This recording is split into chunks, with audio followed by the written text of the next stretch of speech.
Assalamu alaikum students of grade 8, welcome to online lecture. I hope everyone is doing well. Students, आज के lecture में हम लोग dummy subjects it और there के बारे में सीखेंगे कि इसका क्या यूजेज है। इनको डमी के साथ साथ डैमी सब्जेक्ट्स पे बोला जाता है। और इसके अलावा हम लोग is am are was were has have और हैड का यूजेज देखेंगे कि किन सेंटेंसेस में आप लोगों ने इनको यूज़ करना है और किस तरह से करना है। सबसे पहले हम लोग स्टार्ट करेंगे इट से। अब आप लोगों के पास सिंपल सेंटेंस का जो स्ट्रक्चर होता है, सिंटैक्स होता है, उसमें आपको पता है कि स्टार्टिंग में आपके पास एक सब्जेक्ट होता है, उसके बाद एक वर्ब है या हेल्पिंग वर्ब दिया हुआ होता है और एंड में आपके पास ऑब्जेक्ट गिवन होता है। समटाइम्स ऐसा होता है आपके पास कि आपके पास कोई ऐसा जुमला आ गया कि उसमें कोई सब्जेक्ट जो है वो आपको प्रॉपर पता नहीं चल रहा होता, जैसे कि देर हो रही है या बारिश हो रही है, तो इसमें जो है वो आप लोगों के पास वर्ब होता है। जैसे बारिश हो रही है में आप देखते हैं कि रेनिंग को तो आपने एज अ वर्ब यूज़ कर लिया। अब आपको इसमें जो है वो कोई प्रॉपर सब्जेक्ट नहीं मिल रहा, तो आप लोग क्या करते हैं कि उस सब्जेक्ट की पोजीशन को कवर करने के लिए आप इट और देयर का यूज़ करते हैं, ठीक है। क्योंकि अभी प्रॉपर सब्जेक्ट तो नहीं होते, इसलिए हम इनको डमी सब्जेक्ट बोलते हैं। डमी का मतलब ही होता है कि फेक कोई जो है वो फेक जो चीज़ है, ठीक है। इसके अलावा इनको डैमी सब्जेक्ट भी बोला जाता है। इट जो है वो हम लोग यूज़ करते हैं टाइम के साथ, जैसे आपके पास इधर एग्जांपल गिवन है, इट्स 7 o'clock, ठीक है। तो इसके साथ साथ आप लोग इसको यूज़ करते हैं वेदर के साथ, जैसे इट रेन यस्टरडे या it's very hot today, it's very Sunny today. तो इस तरह के सेंटेंसेस में आप लोग यूज़ करते हैं। इसके अलावा आप लोगों ने समटाइम्स अपने आप को इंट्रोड्यूस करवा रहे होते हैं, जैसे आप इससे कॉल कर रहे हैं तो आप कहते हैं इट्स अहमद हेयर, ठीक है। तो आप इस तरह से भी इट को यूज़ करते हैं। इसके अलावा जो देयर है, देयर आप लोग यूज़ करते हैं प्लेस के लिए, और बेसिकली इसका जो है वो यूज़ होता है किसी चीज़ की प्रेजेंस या एब्सेंस जो है वो शो करने के लिए। यानी किसी जगह पे कोई शख्स प्रेजेंट है या एब्सेंट है, तो आपने उसको जो है बताने के लिए देयर का यूज़ करना है। जैसे आप लोगों के पास यहाँ पे एग्जांपल गिवन है, there were no flowers in the garden, बाग में कोई भी फूल नहीं थे। तो अब आप लोगों ने इसमें एब्सेंस शो किया है कि फूल जो थे वो एब्सेंट थे, यानी गार्डन में मौजूद नहीं थे, तो आपने देयर का यूज़ किया, ठीक है। इसके बाद आप ऊपर वाला सेंटेंस देखिए, third one, there are 10 boys in the classroom. इधर आप प्रेजेंस बता रहे हैं कि क्लासरूम में 10 जो हैं वो लड़के हैं। तो इस तरह से आप लोग प्रेजेंस या एब्सेंस शो करना है अगर चाह रहे हो किसी प्लेस के हवाले से, तो आप लोग देयर का यूज़ करते हैं। अब आप लोगों को मैं मज़ीद जो है वो उसके सेंटेंसेस बताती हूँ। ये आप लोगों के पास नोट्स में पेज नंबर 80 पे गिवन है, एक्सरसाइज नंबर 1, ठीक है। इसको आप लोगों ने कॉपी से बिल्कुल भी नोट डाउन नहीं करना, सिर्फ आप लोगों ने इसको समझना है और इसके बाद आपने नोट्स के ऊपर से ही इसको याद करना है। अब आप लोग देखिए सेंटेंस नंबर 1, आज सख्त गर्मी है। अब आप लोग देखिए इसमें आपके पास कोई प्रॉपर जो है वो सब्जेक्ट नहीं है, तो आप लोगों ने इस केस में इट और देयर का सहारा लेना है। आप लोग इसमें लिखेंगे इट्स वेरी हॉट टुडे, ठीक है। आपने वेदर के साथ लगा लिया, शाम हो गई है, इट्स इवनिंग, ठीक है। आप टाइम के साथ इसको यूज़ कर रहे हैं। मेज़ पर कोई किताब नहीं थी, अब आपको इधर बताया जा रहा है कि कोई चीज़ एब्सेंट थी, ठीक है। प्रेजेंस और एब्सेंस का जब केस आ जाएगा तो फिर आपके ज़हन में ऑटोमेटिकली आ जाना चाहिए कि आपने क्या यूज़ करना है, there is no book on the table. क्या खेल के मैदान में कोई खिलाड़ी है, अब भी प्रेजेंस पूछी जा रही है, ठीक है। तो आप इसमें भी जो है वो देयर यूज़ करेंगे, is there a player in the playground. क्या इस तालाब में मछलियाँ नहीं हैं, are there no fish in the pond. इसमें भी आप देखें मछलियाँ नहीं हैं, यानी उनकी एब्सेंस बताई जा रही है, या तो कोई चीज़ मौजूद है या फिर नहीं है, ठीक है। दोनों केसेस में आपने क्या यूज़ करना है, देयर यूज़ करना है। पानी में बहुत से मेंढक थे, there were many frogs in the water. इसमें अगेन प्रेजेंस शो की जा रही है, तो आपने देयर यूज़ करना है, ठीक है। इन सारे सेंटेंसेस को आप लोगों ने खुद से एक दफ़ा रीड करना है, उनको आप लोगों ने लर्न करना है, ठीक है। इसको ट्रांसलेशन की फॉर्म में आप लोगों को पेपर में दिया जाएगा और आपने इसको इंग्लिश में ट्रांसलेट करना होगा, और आपका जो है वो बेसिकली यही देखा जाएगा कि आप इट और देयर और इन चीज़ों को किस तरह से यूज़ करते हैं। क्या है आपको समझ आई है कि आपने किन के साथ इट लगाना है, किन के साथ देयर यूज़ करना है, ठीक है। Very simple. आप लोगों ने टाइम के साथ, वेदर के साथ, समटाइम अपनी इंट्रोडक्शन के लिए इट यूज़ किया, ठीक है। और इसके अलावा जब आप प्रेजेंस और एब्सेंस शो करेंगे तो फिर आप देयर यूज़ करेंगे। इसकी कंप्लीट एक्सरसाइज है, ये आप लोगों ने पढ़नी है अच्छी तरह से, ठीक है। नेक्स्ट एक्सरसाइज देख लें, इसमें कुछ सेंटेंसेस हम लोग देखते हैं। दफ्तर में चपरासी क्यों नहीं, why is there no peon in the office. इस पर भी अगर आप गौर करें तो इसमें कोई जो है वो किसी चीज़ की प्रेजेंस और एब्सेंस के बारे में पूछा जा रहा है, ठीक है। और WH फैमिली का वर्ड उन्होंने स्टार्टिंग में लगा दिया, लेकिन देयर का यूजेज जो है वो उन्होंने किया। अब एक और बात कि देयर जो है वो सिर्फ और सिर्फ सब्जेक्ट के तौर पे यूज़ नहीं होता, देयर को आप समटाइम्स एज अ ऑब्जेक्ट भी यूज़ कर लेते हैं, ठीक है। इसी तरह से इट का केस है। तो आप लोग जो है वो बस आप लोगों ने प्लेस करना होता है कि अगर आपके पास प्रॉपर सब्जेक्ट या ऑब्जेक्ट गिवन नहीं है तो फिर आपने इन डमी जो है वो सब्जेक्ट्स का सहारा लेना होता है, इनको प्लेस करना होता है। कल मौसम बड़ा सुहाना था, इट्स वेरी फाइन या इट्स वेरी प्लेजेंट यस्टरडे, ठीक है। इसमें वेदर के बारे में जो है वो बात की जा रही है, तो आपने इसमें इट यूज़ किया, ठीक है। सेंटेंस नंबर आप लोग 11 देखिए, ये सफ़ेद झूठ है, इट्स अ वाइट लाई। अब आप लोगों के पास में भी सब्जेक्ट गिवन नहीं है, ठीक है, इसमें कोई प्रेजेंस एब्सेंस शो नहीं हो रही, तो आपने इसमें इट प्लेस कर दिया, ठीक है। तो अब आप लोगों ने ये सारे सेंटेंसेस को रीड करना है, ठीक है, इसकी ट्रांसलेशन आपको आनी चाहिए। उसके बाद नेक्स्ट है हमारे पास use of is am are and was were. अब इज़ एम आर और वाज वर का क्या यूजेज है ये आप लोग देख लें। आप लोगों के पास जो सिंपल प्रेजेंट के जुमले होंगे या सिंपल पास्ट के जुमले होंगे उनमें आप लोगों ने इनको यूज़ करना होगा।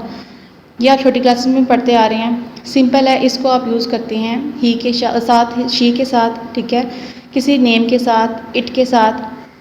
सिंगुलर जो होते हैं उनके साथ आप यूज़ करते हैं, लेकिन सिर्फ एक सिंगुलर है आई। जैसे मैं अपने बारे में जब बात कर रही हूँ तो मैं फिर आई के साथ एम यूज़ करूँगी, ठीक है, उस केस में इज़ नहीं आएगा। बाकी सारे सिंगुलर्स के साथ आप लोगों ने इज़ यूज़ करना है, ठीक है, प्रेजेंट के केस में। इसी तरह से अगर आपके पास जुमला चला जाता है पास्ट में, तो पास्ट में आप लोग इस जिसमें आप इज़ यूज़ करें तो उसमें आप वाज यूज़ करेंगे, लेकिन अब क्योंकि पास्ट में हमारे पास सिर्फ वाज और वर है, ठीक है, इज़ एम आर तीनों है ना, इसमें तीन है, ठीक है, इज़ है, एम और आर है। एम आप यूज़ करते थे सिर्फ आई के साथ, जबकि पास में आपके पास वाज और वर है, तो वाज आप लोगों ने आई के साथ भी वाज को ही यूज़ करना है, ठीक है। सारे सिंगुलर्स के साथ आप लोग वाज यूज़ करेंगे, जबकि इज़ जो है वो सारे सिंगुलर्स के साथ यूज़ करेंगे, लेकिन एक्सेप्शन है आपके पास आई की। आई के साथ हमेशा क्या यूज़ करेंगे, एम। जैसे मैं पाकिस्तानी लड़का हूँ, I am a Pakistani boy, ठीक है, आई इज़ आप नहीं कर सकते। मेरा पाकिस्तान मेरा प्यारा वतन है, Pakistan is my dear homeland, Pakistan singular था, आपने इज़ यूज़ कर दिया, ठीक है। इसी तरह से आपने जो अपने बारे में बात की आई यूज़ किया, तो फिर आपने साथ एम लगाना है मस्ट। वो तमाम अच्छी तालिब इल्म हैं, they are all good students. अब जब ज़्यादा लोगों की बात हो रही है, प्लूरल में आपके पास आ गए हैं, तो फिर आप लोगों ने आर यूज़ करना है। इसी तरह से जब आपके पास पास्ट में बात हो रही होगी, तो फिर आप लोगों ने पास्ट के सिंपल जो सेंटेंसेज होंगे उसमें आर को रिप्लेस कर देना है वर के साथ, ठीक है। अगेन सुन लें, इज़ और वाज का क्या यूज़ है कि आपने इनको सिंगुलर्स के साथ यूज़ करना होता है, लेकिन इज़ जो प्रेजेंट का जुमला है उसमें एक एक्सेप्शन होती है आई, जिसमें आप लोगों ने एम लगाना होता है साथ, ठीक है। आई एम होता है, आई इज़ कभी भी नहीं यूज़ होता, ठीक है। और इसके अलावा जब प्लूरल में आपके पास जुमला चला जाता है, अगर तो वो प्रेजेंट में है तो आप लोग उसके साथ लगाते हैं आर, और अगर वो पास्ट में है आपके पास सेंटेंस, तो फिर आप उसमें वर यूज़ करते हैं। नेक्स्ट पेज पर आप लोग देखिए सेंटेंसेस। ये कीमती घड़ी है, इट्स कॉस्टली वॉच है, से हमें पता लग रहा है कि जुमला आपका प्रेजेंट में है, ठीक है। प्रेजेंट में जुमला है तो अब आपने इज़ एम आर में से कोई एक चीज़ प्लेस करनी है। घड़ी एक है, सिंगुलर है, तो आपने इसमें इज़ लगा दिया। ये फूल सुर्ख है, ठीक है, दीज आर, ये फूल सुर्ख है लिखा हुआ है, ठीक है, यहाँ पे हैं होना चाहिए। दीज आर रेड फ्लावर्स, ठीक है। अगर आप सेंटेंस इंग्लिश का देखते हैं तो ये प्लूरल में जा रहा है, तो इधर ज़रा मिस्टेक है, आप उर्दू में करेक्शन करें। मेरी उम्र 15 बरस है, आई एम 15 ईयर्स ओल्ड। अब आप आई के साथ जब अपनी बात कर रहे हैं तो फिर आपने एम लगा दिया। वो बड़ा मकार आदमी था, he is very cunning man. Novel मेज़ पर था, the novel was on the table. अब आप देखें, आप लोगों ने आपके पास जुमला आ गया था का, ठीक है। तो दूसरी चीज़ आप लोगों ने क्या जो है वो जज की। पहले मैं आप लोगों को है जो है वो बता रहा था कि जुमला प्रेजेंट में है, तो आपके माइंड में फ़ौरन से आ जाना चाहिए कि आपने इज़ एम आर में से कोई वर्ड यूज़ करना है। अब जब था, थी और थे आ रहा है, तो फिर आप लोगों ने इसमें वॉज या वर्ड को यूज़ करना है, ठीक है। और उसका यूजेस मैंने आप लोगों को बता दिया। नावल मेज़ पे था, novel was on the table. Novel क्योंकि एक था तो आप लोगों ने इसके साथ वॉज लगाया, ठीक है। इसके बाद आप जुमला देखिए, हम सब खुश थे। 11th वन देखें, वी वर ऑल हैप्पी। अब हम सब, हम लोग, ज़्यादा लोगों की बात हो रही है, प्लूरल में आपके पास जुमला चला गया, तो फिर आपने इस केस में क्या यूज़ करना है, वर यूज़ करना है। अब आप लोगों को इसी का जब आप लोगों ने अगर नेगेटिव बनाना है तो वो भी बहुत सिंपल है। आप लोगों ने क्या करना है कि is am are was were, क्योंकि आप लोग लगाते हैं सब्जेक्ट के फ़ौरन बाद। अब इन सारे सेंटेंसेस में देखें जो आप लोगों ने ऊपर पढ़े हैं, आप लोगों के पास जो है इज़, ठीक है, एम, ये वाज, इधर वाज यूज़ हुआ, वर, ये सारा का सारा आप लोगों का आ रहा था सब्जेक्ट के फ़ौरन बाद। अब अगर आप लोगों ने इसको नेगेटिव में चेंज करना है, जुमला नहीं में आ रहा है, तो फिर आप लोगों ने क्या करना है कि इन हेल्पिंग वर्ब के फ़ौरन बाद आप लोगों ने नॉट को प्लेस करना है, ठीक है। उसकी पोजीशन आप चेंज नहीं कर सकते, सिर्फ और सिर्फ आपके हेल्पिंग वर्ब के साथ आएगा। इज़ है तो इज़ नॉट, ठीक है, am not, I am not जैसे आप बोलते हैं, ठीक है, are not, wasn't, was not या वर नॉट, वरंट, ठीक है। तो आप लोग जब भी इसको नेगेटिव बनाएंगे, जैसे नावल मेज़ पे था, the novel was on the table, novel मेज़ पर नहीं था, the novel was not on the table, तो अपने वाज के साथ जो है फ़ौरन बाद नोट लगा देना है। ये सारे सेंटेंसेस अब आप लोगों ने इसको रीड करना है, इसको याद करना है। नेक्स्ट है आप लोगों के पास, अगर आपके पास जुमला आ जाता है इंट्रोगेटिव में। अब जुमला ऐसा है, इसमें आपसे सवाल पूछा जा रहा है, तो वेरी सिंपल इसका भी रूल है। आपने क्या करना है, आपने नेगेटिव में जो है वो उसके बाद नोट लगा दिया था। इंट्रोगेटिव में आपने क्या करना है कि उसको उठा के, यानी is am are was were, उनको आपने बिल्कुल स्टार्टिंग में ले आना है। बाकी सारा सेंटेंस का जो स्ट्रक्चर है वो सेम रहेगा, यानी सब्जेक्ट आएगा, ठीक है, उसके बाद अगर मेन वर्ब दिया हुआ है वो आएगा, फिर ऑब्जेक्ट। जैसे क्या धूप तेज़ है, इज़ द सन हॉट, तो आपने इज़ को स्टार्टिंग में लगा लिया, ठीक है। क्या अंगूर सब्ज़ हैं? Are the grapes green? अब इस केस में आर आ रहा था, आपने स्टार्टिंग में लगा लिया। इसी तरह से आप लोगों के पास कोई जुमला है, जैसे क्या मैं वफ़ादार नहीं हूँ? Am I not faithful? ठीक है, अब इसमें इंट्रोगेटिव भी है और नेगेटिव भी है। तो अब आप लोगों ने इस केस में देखिए क्या किया कि आपने, क्योंकि इंट्रोगेटिव था तो हेल्पिंग वर्ब आपने लगाना था स्टार्टिंग में। ठीक है, तो इस केस में अब आप नोट इसके फ़ौरन साथ नहीं लगा सकते। इंट्रोगेटिव प्लस नेगेटिव जब आपके पास आ जाता है तो फिर आप लोग सबसे पहले जो है वो सब्जेक्ट जो है वो हेल्पिंग वर्ब लगाते हैं। ठीक है, is am are was verb में से कोई वर्ड लगाएंगे, फिर आपका सब्जेक्ट आएगा और उसके बाद आप लोगों ने नोट को प्लेस करना होगा। ठीक है, 16 सेंटेंस को आप देखेंगे तो आपका मज़ीद जो है कॉन्सेप्ट क्लियर होगा। अब आप लोगों के पास नेक्स्ट है, ये आप लोगों ने सारी एक्सरसाइजेस खुद से रीड करनी है। नेक्स्ट यूज़ देखिए आप लोगों के पास है हैज़, हैव और हैड का। अब आप लोगों ने किसी चीज़ की कोई पोजेशन या ओनरशिप शो करनी है कि मेरे पास ये चीज़ है।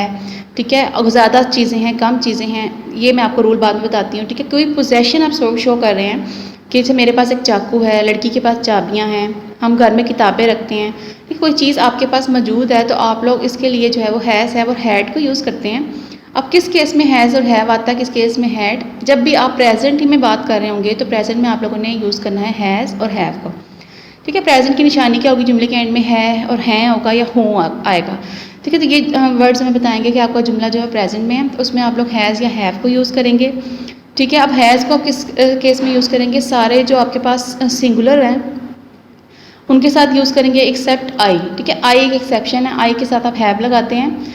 ठीक है, बाकी सारे ही, शी, इट, नेम और सिंगुलर के साथ आप लोगों ने हैज़ यूज़ करना है, और प्लूरल जितने भी होंगे आप लोगों के पास और साथ आई। ठीक है, इनके साथ आप लोगों ने यूज़ करना है हैव, यानी आई, वी और दे के साथ आप लोग हैव यूज़ करेंगे। और अगर इसी तरह से आपका जुमला आ गया है पास्ट में, यानी जुमले के एंड में था, थी, थे या था में से कोई वर्ड है, तो आपको बता रहा है कि जुमला जो है पोजेशन और ओनरशिप तो शो कर रहा है, लेकिन जुमला आपकी माजी की बात कर रहा है, तो फिर आप लोगों ने उस केस में हैड यूज़ करना है। हैड का यूज़ ज़रा सिंपल है, यानी हैज़ और हैव में तो आपने याद रखा कि ही, शी, इट और नेम के साथ आप लोगों ने हैज़ लगाया, आई, वी, दे, यू के साथ आप लोगों ने जो है वो हैव यूज़ करना है। लेकिन हैड में क्या है कि आपने सारे सब्जेक्ट्स के साथ हैड लगा देना है। अगर पास्ट में आपका जुमला आ गया, चाहे वो ही है, शी है, इट है, नेम है, आई, वी, दे, यू, सब के साथ आप लोगों ने हैड यूज़ करना है। जबकि हैज़ और हैव में क्या था कि आप लोगों ने हैज़ लगाना था सिंगुलर्स के साथ और हैव लगाना था आई, वी, दे और यू के साथ। ठीक है, तो ये आप लोगों का यूज है। अब आप लोग सेंटेंसेस देख लें, मैं 2-3 सेंटेंसेस रीड कर देती हूँ। तुम घर में कुत्ता रखते थे, 6 मंथ देखें। You had a dog in the house, आपने इसमें हैड यूज़ किया थे की वजह से। ठीक है, ऐसे फ़कीर के पास प्याला था, the beggar had a bowl.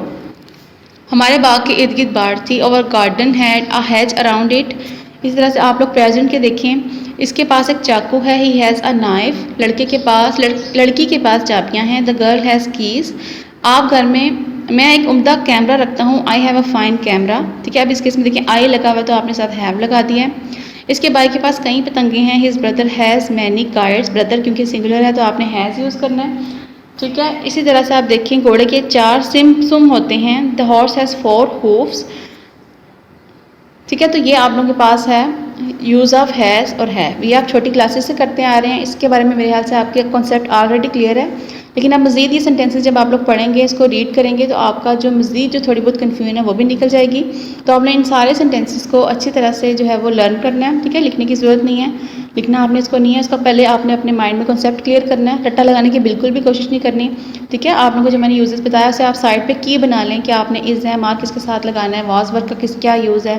ठीक है, हैज़, हैव और हैड किन सब्जेक्ट के साथ आता है, एक टेबल बनाएं रफ पे और उसको जो है वो इस तरीके से याद करें। ठीक है, अल्लाह हाफिज़।